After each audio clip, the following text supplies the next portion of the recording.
Oi, gente, tudo bem com vocês? Espero que sim, né? Vamos começar mais uma aula de texto e redação, com uma correção, né? Porque a aula passada eu passei uma atividade. Então vamos lá.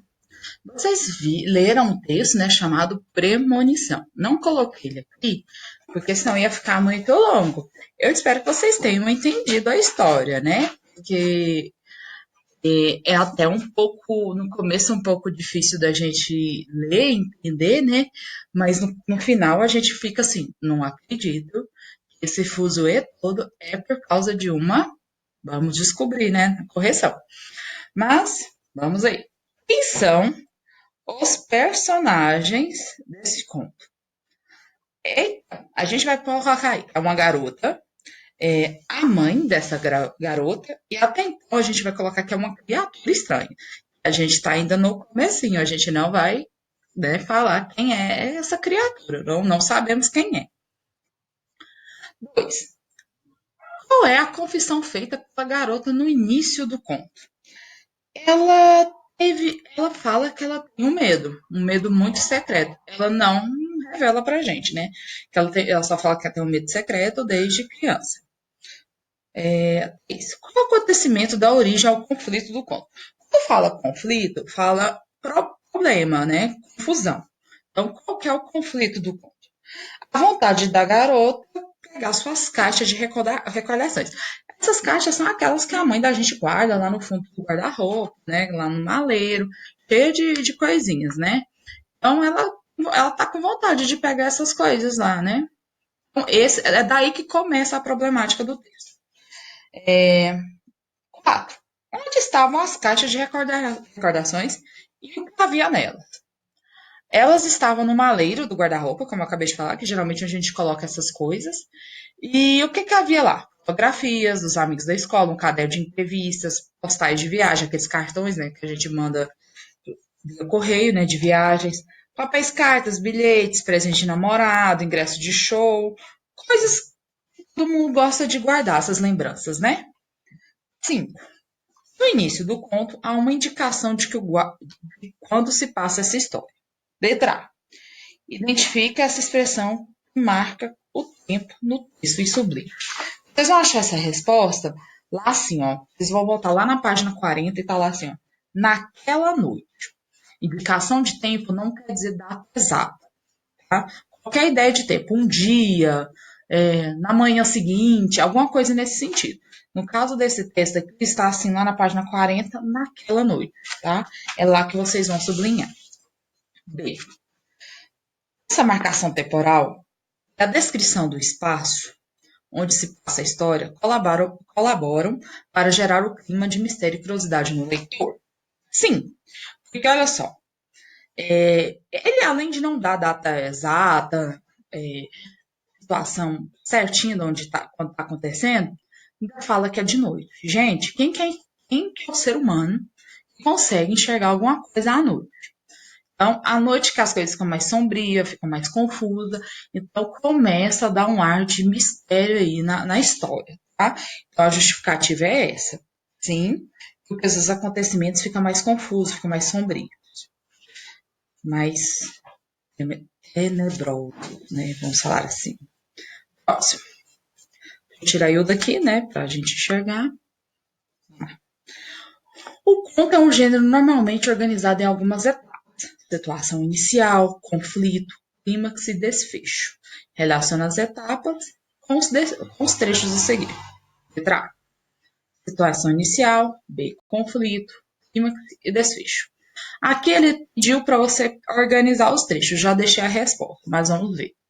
Naquela noite eu estava sozinha em casa e resolvi olhar a caixa de recordações guardada no maleiro. Então começou a história. Depois ela veio aqui. Eu não vou abaixar o mouse porque senão vai aparecer aquela faixinha escura. Mas vamos lá embaixo na letra B. Subiu os primeiros degraus. A escada balançou. Inclinou-se levemente para a esquerda. Preste atenção nos detalhes que o texto é escrito. Ela dá muito detalhezinho. Isso aí é para aumentar o suspense. Depois firmou-se com um estalo. Respirei fundo e subi mais 2 degraus. Sentindo um ligeiro mal-estar, mas resolvi encarar o medo de altura e não desistir facilmente. Sei. Tudo aconteceu muito rápido. A criatura correu sobre meus braços, soltando as patas nojentas em minha pele arrepiada. Então morri, e aqui estou. Então, clímax é a letra C aqui, ó. O clímax é quando a gente pensa, ai meu Deus, e agora? O que vai acontecer? A gente dá aquele. E a D é quando acaba. A desfecho é o final. Conflito é o problema. Tá? Vamos para a próxima. Leia um trecho do conto. Aqui tem 2 parágrafos. Eu não vou ler, tá? Porque eu acho que vocês já leram. Aqui está uma breve explicação. Narrador, personagem, narra, como vocês já sabem, a história, conta a história em primeira pessoa. E ele também participa dela. Apresenta opiniões sobre o acontecimento, seu ponto de vista, tendo em vista a visão limitada dos fatos. Isso quer dizer, é o meu ponto de vista. Eu estou participando daquilo, eu estou vendo aquilo, então aquilo é meu ponto de vista, então, beleza. O narrador onisciente, ele narra a história em terceira pessoa. Então, ele não participa e ele tem uma visão mais ampla, porque ele sabe de tudo que está acontecendo, ele sabe dos pensamentos dos personagens, ele sabe de tudo. Então, ele tem uma visão mais ampla dos fatos. Tá bom? Vamos lá. Eu acho que eu pulei aqui, peraí.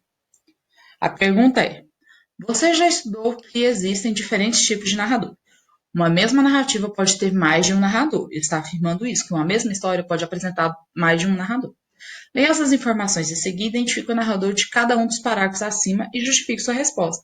Então, o que ele está falando aí? Que no primeiro parágrafo eu tenho um narrador e no segundo eu tenho um outro. Tá? O primeiro, eu tenho um narrador personagem e no segundo eu tenho um narrador onisciente. Tá? Então, a explicação é essa aqui, ó. Essa e essa. Vamos para o próximo.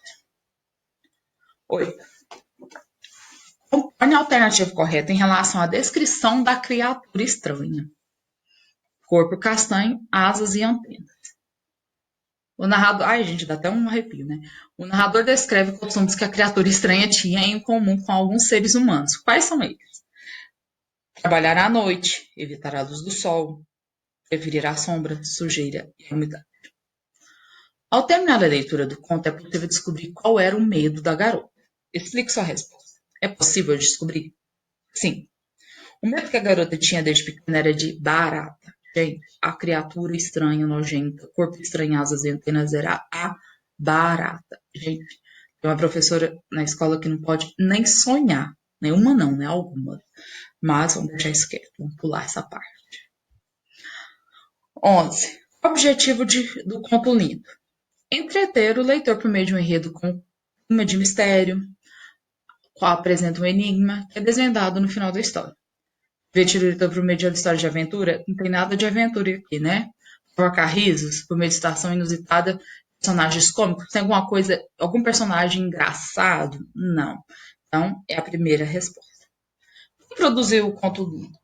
Essa resposta está no final do texto, lá nas referências. O nome dela é Flávia Muniz, tá? Você já leu outras publicações dessa pessoa? Aí é pessoal. Vocês que vão falar. Em que material esse conto foi publicado originalmente? Num livro chamado Fantasmagórias. Onde é possível encontrar contos de suspense? Livros, revistas, jornais, sites, blogs, enfim. Vamos para a próxima. Observe o pronome destacado no trecho abaixo. Parou por um instante, vibrando para captar presenças denunciadas pelo movimento. Localizou-a facilmente. Lá estava ela. E nem sabia que era observada. A quem se refere ao pronome ela? A garota. Tá? Isso aqui está mostrando que a barata estava olhando para a garota. E outra palavra desse trecho se refere a esse mesmo personagem. Aqui, ó. O pronome oblíquo a está aqui, ó. Localizou o a. Que outra palavra desse trecho se refere a esse. Com que objetivo os pronomes foram utilizados nesse trecho? Já falei sobre isso e vou falar novamente. A gente usa pronome para evitar a repetição do nome. Para não falar garota, garota, garota, garota. Então a gente usa pronomes. Beleza? Releia o trecho a seguir. Nesse trecho, o termo terrenos desconhecidos se refere a quê? Ao maleiro do guarda-roupa, que é o local onde o personagem está. Assinar a alternativa que responde à expressão em destaque no trecho apresentado. Manchar dos deuses significa alimento dos sonhos. Toda vez que vocês escutarem essa expressão, significa comida dos sonhos. Por que a embalagem de chocolate quase vazia é considerado manjar dos deuses pela personagem? Gente, porque é comida velha, estragada, né? E inseto adora essas coisas.